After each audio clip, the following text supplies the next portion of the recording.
نہیں مل گئی، ایسے ہی وہ کامیاب قوم نہیں ہو گئی، بلکہ اس کامیابی کے لیے اس نے تقریباً 35-40 سال سے محنت کی. پورب سے پچھم، اتر سے دکھن، ان لوگوں نے اپنے سماج کو پہلے جوڑا ہے، اپنے سماج کے دلتوں، پچھڑوں، اگڑوں، ان ساری چیزوں کی، ان ساری فکر اور خیالات کو اپنے سماج سے نکالا ہے.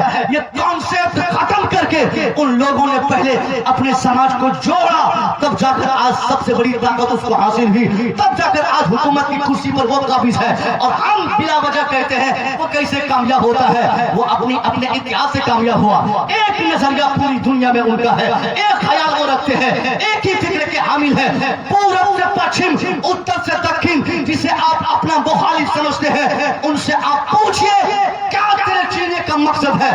What is the intention of your life?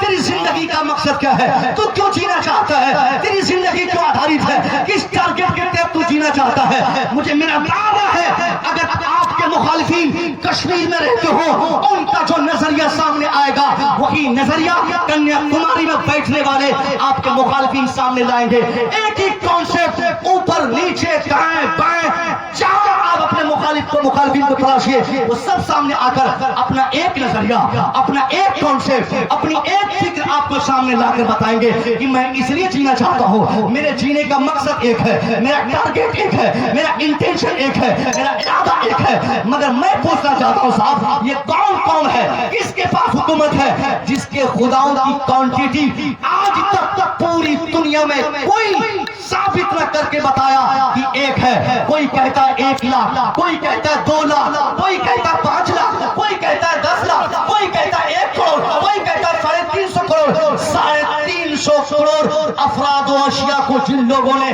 ضرورت کے الگ الگ حصے کے مطابق اپنا گاڈ، اپنا خدا مانا ہو، آج وہ متحد ہے، اس لیے وہ کامیاب ہے. ان کا خدا نہ بنگال میں ایک ہو سکا، نہ بہار میں ایک ہو سکا، نہ اتر پردیش میں ایک ہوا، نہ گجرات میں ایک ہوا، نہ مہاراشٹر میں ایک ہوا، نہ بھارت میں ایک ہوا، نہ پڑوسی ملک نیپال میں ایک ہوا. پوری دنیا میں جگہ بدلنے پر جنہوں نے خدا بدلا ہو، ضرورت بدلنے پر جنہوں نے خدا بدلا ہو. کبھی کوئی کہتا ہے میرا خدا لوہے کا، لوہے کا خدا، کوئی زمین کو خدا مانتا، کوئی آسمان کو خدا مانتا، کوئی چاند کو خدا مانتا، کوئی گدھے کو خدا مانتا، کوئی جانور کو خدا مانتا، کوئی پیشاب کو خدا مانتا، کوئی لیگ کو خدا مانتا. یعنی آج تک جن کے سماج کے، جن کے دھرم گرووں نے ان کو ایک خدا کی طرف کبھی ڈیٹرمائن نہیں کیا، وہ قوم آج متحد ہے. یہی اتحاد اس کی کامیابی کی پہچان ہے کہ آج دنیا کی سب سے بھاری بھرکم سیاسی پارٹی اس کے قبضے میں، سب سے زائد وزائر ان کے پاس، سب سے زائد منسٹر ان کے پاس، سب سے زائد ایم پیز ان کے پاس، سب سے زائد افراد ان کے پاس. آپ کہاں سوئے رہ گئے؟ یہ کام تو پہلے آپ کو کرنا تھا. جس قوم کا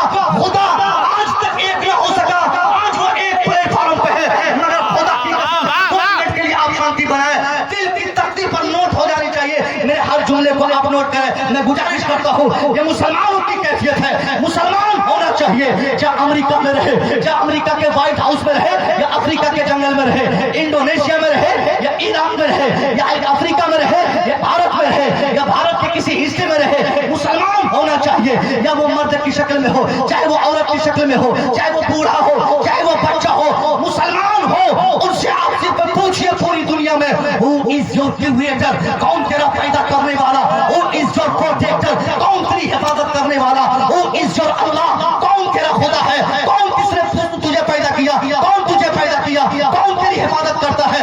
اللہ کی قسم، مسلمان ہونے کی حیثیت سے ہم مسلمان دنیا کے چاہے جس خطے میں رہے، نام الگ ہو سکتا ہے، زبان الگ ہو سکتی ہے، برادری الگ ہو سکتی ہے، ملک الگ ہو سکتا ہے، راج الگ ہو سکتے ہیں، جنسیت الگ ہو سکتی ہے، دین الگ ہو سکتا ہے، نظریہ الگ ہو سکتا ہے. مگر جب سوال وہ اس جو اللہ کا کیا جائے گا تو جواب امریکہ سے افریقہ، افریقہ سے بھارت، بھارت سے پوری دنیا تک ایک ہی جواب سننے کو ملے گا، ربی اللہ.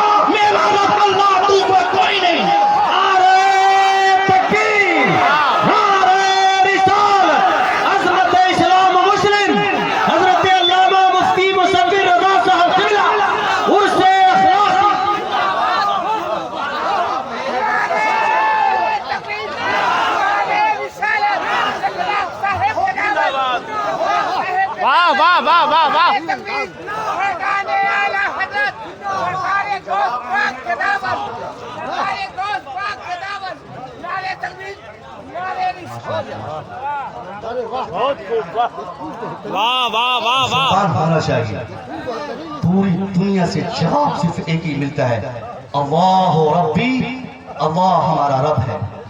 جب اللہ ہمارا رب ہے, رب ہونے کی حیثیت سے جواب جب پوری دنیا کا ہر مسلمان ایک خدا کا نام لے کر دیتا ہے, تو پھر یہ تفریق کس بات کی, یہ اختلاف کس معاملے پر؟ اگر ہم مختلف رہیں گے یقیناً صاحب ایک ایک کر کے ہم ایسے کھدیڑے جائیں گے. ضرورت اس بات کی نہیں کہ ہم مختلف رہیں, ضرورت اس بات کی رہی کہ کم سے کم ہم نظریے کے اعتبار سے پوری دنیا میں یہاں اتحاد کا معاملہ میں صاف کر دوں صاحب. اتحاد کا مطلب یہ نہیں کہ ہم جہاں چاہے چلے جائیں, جسے چاہے بلا لے اپنے پاس, جسے چاہے اپنے پاس بٹھا لے, سب کو ملا جلا کے چلے. نہیں, اس اتحاد کا ہم کبھی قائل نہیں رہے. ہمارے سرکاروں نے ہمیں سکھایا ہے, اور جس مسلک کو ہم مانتے ہیں, جو ہمارا عقیدہ ہے جس مسلک کا, اس مسلک کا بنیادی قانون ہی یہی ہے. اتحاد کا مطلب یہ نہیں کہ ہر ایرے گہرے چندی چور کو ہم اپنے پاس بٹھا کر ہمارے ہو.